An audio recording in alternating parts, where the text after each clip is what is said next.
I haven't seen too many videos on YouTube that talk about North Korean AK items, so I wanted to go through some that I've collected over the years. First thing I'll talk about is the magazines.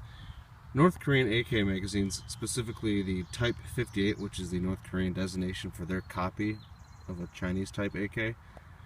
Most of these are blued. All the ones I've seen are blued.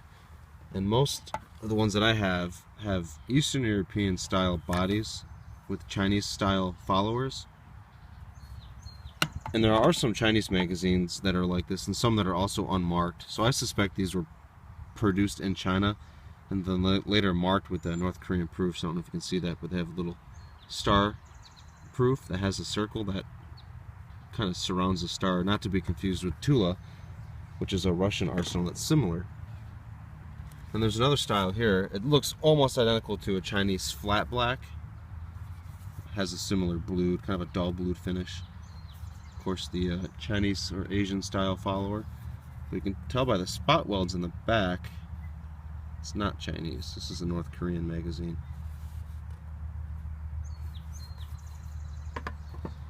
One of the coolest things I found is a North Korean Type 58 bayonet that was made for export to Cuba, to the best of my knowledge, and I think this ended up in America through the Central American conflict.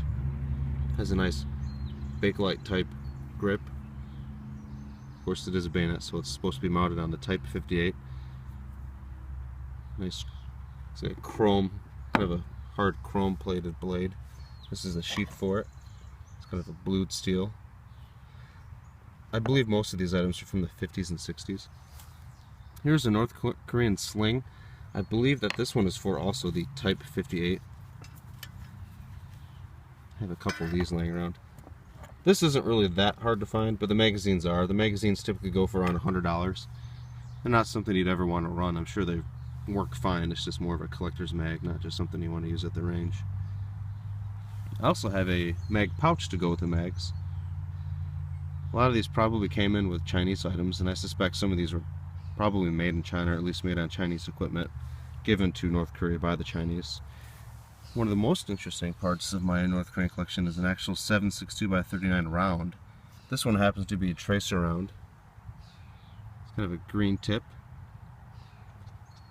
And a head stamp with a circle and triangle. I'm not sure how easy it is to see. It looks like it's not in focus.